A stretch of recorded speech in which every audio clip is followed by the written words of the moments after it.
The latest edition of the rankings are here. Nobody, and I mean nobody, should feel better than Tennessee.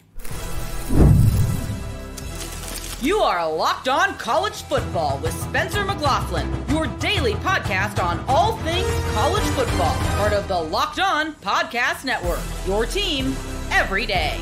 Welcome, everybody, to this rankings reaction episode of Locked On College Football. I'm your host, Spencer McLaughlin. Thank you so much for making this your first listen or your first view post-12-team playoff rankings release. Part of the Locked On Podcast Network, your team every day. This episode brought to you by our friends over at FanDuel, where you can get a big return. New customers can place a $5 bet, and you'll get $150 in bonus bets if you win your first $5 bet. Visit FanDuel.com to get started. Brian Smith, Locked On Seminoles, joining me here because he's got no dog in the fight this year since Florida State.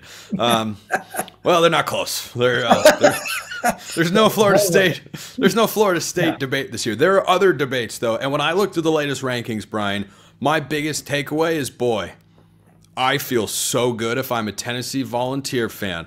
I've got Vanderbilt this week. That's a harder game than it usually is. It's on the road. All right, don't sleep on the Commodores there, but they have to win that game, and then they won't make the SEC championship, and they're just going to go to the play. With where they came out in the latest rankings, Brian, Tennessee wins that game against Vanderbilt. They're into the playoff, no questions asked.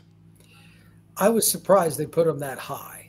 I thought they might be a spot or two lower, but there was so much turmoil in the last weekend. At some point, somebody's got to go there. I mean, that's the other way to look. Indiana looked awful, etc. There's a lot to talk about, but Tennessee, what were they last week? 13th or something like that? They were just on the outside looking at it. They went up 5 spots. They went up 5 spots, and they played UTEP. Yeah, that again, in my opinion, that might have been a slight overreach, but there was so much carnage. Like, who would you have put there instead of them? That's the thing. Like, it's wild, but, you know, good for them. Now they need to, if they have this happen and then they get beat by Vanderbilt, I will come on this show next week and unleash, because you've been handed a gift. Yes. It's not Christmas, but you just received a gift. Yeah, I think of all the chaos we saw in college football last week, this is the manifestation of it working out for Tennessee, because you go from, hey, we'd be the first team out, to, hey, all we got to do is beat Vanderbilt. Suddenly we're in the playoff and suddenly in the conversation for a home playoff game if more chaos ensues, because Tennessee goes up to number 8. And for those who haven't seen the rankings yet, we'll just give you the top 15. Actually, I'm going to give you the top 16 here, because 16 is an abomination in my view. Oregon 1, Ohio State 2, Texas 3, Penn State 4, Notre Dame 5, Miami 6, Georgia 7, Tennessee 8, SMU 9. We're going to talk about them in just a sec. Indiana 10, Boise State 11, Clemson 12, Alabama 13, Ole Miss 14, gross. South Carolina 15, half gross. Arizona State 16. Last week when we did this rankings reaction show, Brian, our first segment was the committee just looked at the Big 12, slapped it around, said, screw you, we don't care about you. They're doing it again. They're absolutely doing it again. It looks to me like the committee is going to say, we don't care who the Big 12 champion is. We're just going to keep them ranked behind Boise State, and you're going to have to play a road first-round playoff game for winning a league that is, without question, top to bottom, better and more competitive than the Mountain West. And that's either going to be against Oregon or Ohio State, because they'll end up with the 5 seed. Yep. Probably. Oregon, yes. If Oregon beats Washington, loses to Ohio State in the Big Ten title game, and Oregon's locked into the Big Ten title game, whether they beat Washington or not, but they should beat the Huskies. If they do and they lose to Ohio State, they're the 5 seed. The Buckeyes, though, are currently sitting at 2. If they beat Michigan, lose to Oregon again, I don't know if they fall to 5. Hard to say. It could. I mean, that Texas A&M game might have something to do with that too. It could, but do you know who is currently ranked 5? Remember, Brian? Yeah, the Irish. Notre Dame. But they're not going to get that same spot in the seeding, though. So they need more teams ahead of them to lose, which is possible. Penn State's not going to lose. Ohio State or Oregon, one of them has to. But the Texas game is the big one. So as of now, Penn State would be the 5 seed if this were to all hold, because they would be the highest ranked non-conference champion, right? Right. it would be Penn State. If Texas were to win the SEC, Oregon or Ohio State, the Big Ten. Well, let's just say Oregon wins the Big Ten, and Miami wins the ACC, and Boise State wins the Mountain West. Those would be your buys, and Penn State would be the game.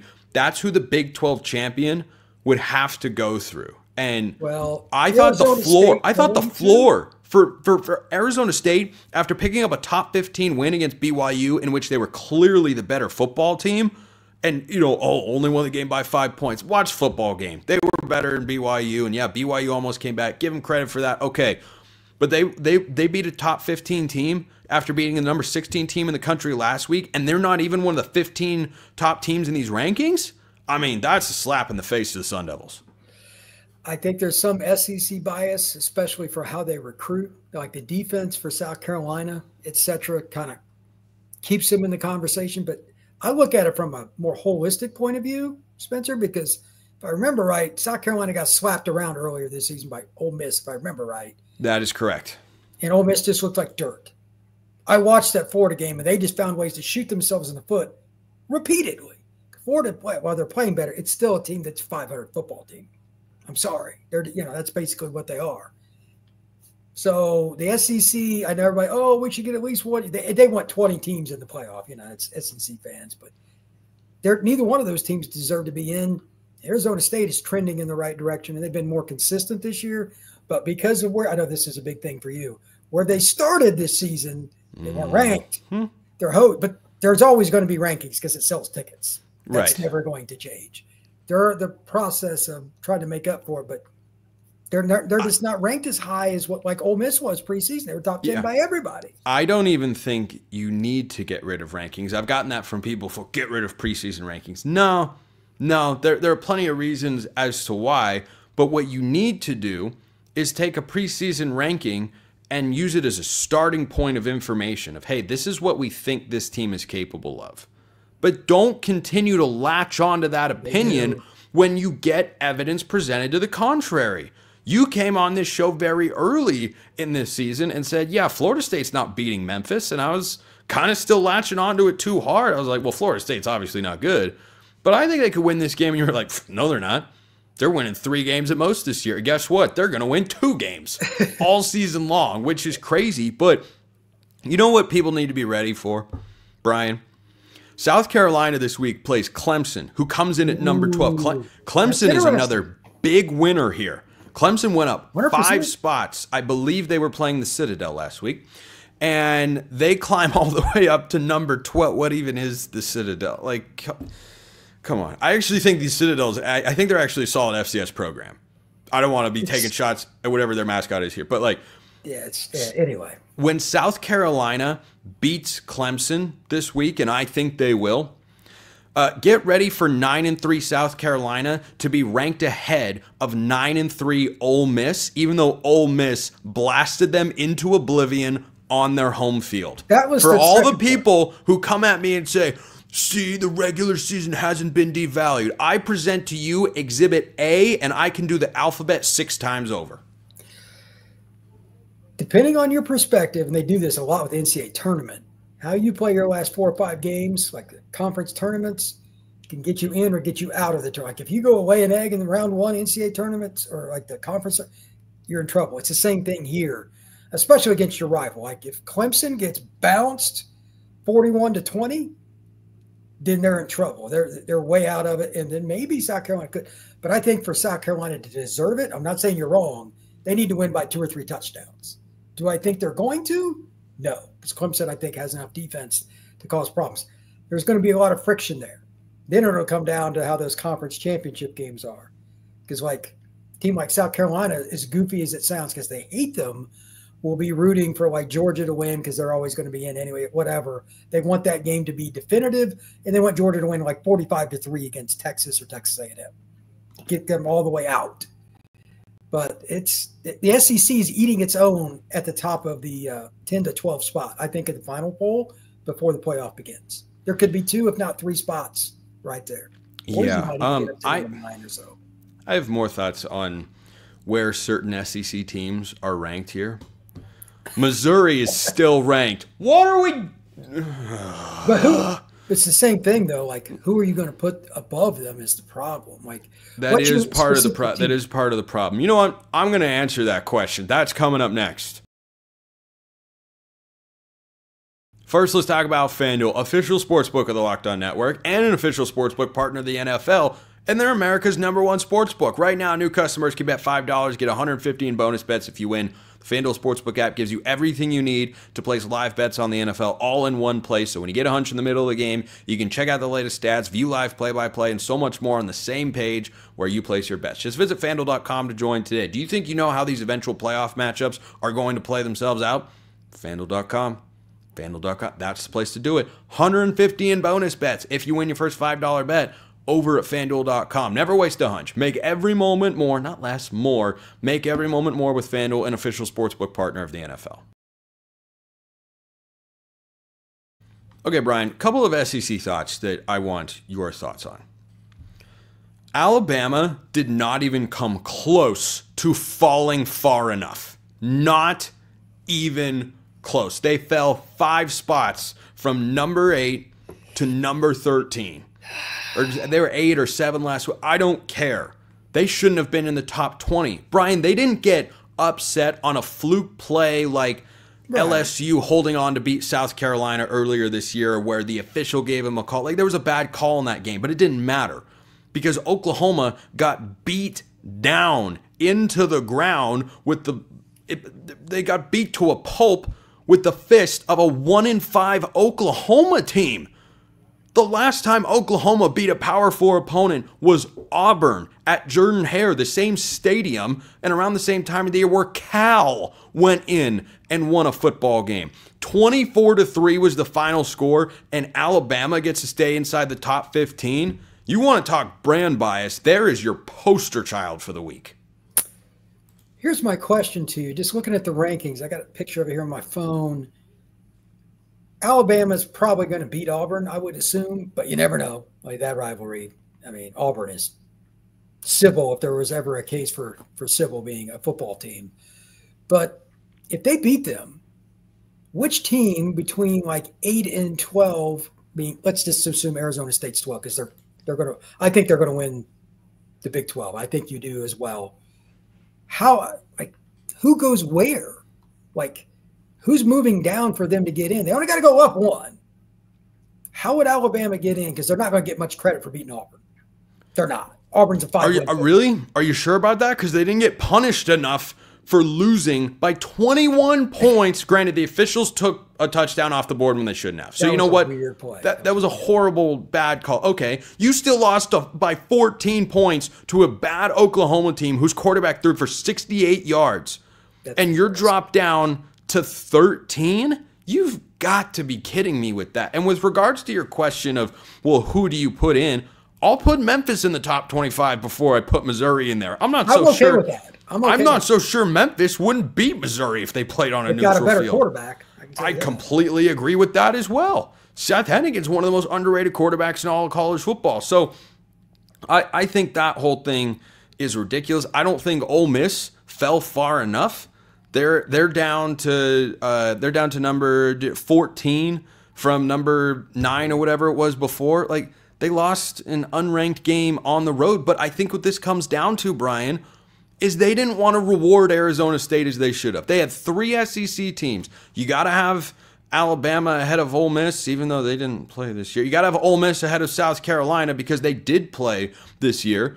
So I think this came down to the committee didn't have the balls to rank Alabama below Arizona State, even though based on the resume, Arizona State absolutely deserves it. One of their losses, by the way, here's something the committee probably didn't ponder. One of Arizona State's 2 losses this year is at Cincinnati, who is probably a bowl team this year or pushing to be one. Like, it's not, they're not a great team. It's not a great loss. Their quarterback didn't play. Jeff Sims was in there at quarterback. So when Sam Leavitt has played, the only time they lost was to a good Texas Tech team on the road. That's their one loss this year when Leavitt is on the field. And as you know, Brian, the committee loves to deal in hypotheticals when a guy is on the field versus when a guy is not on the field.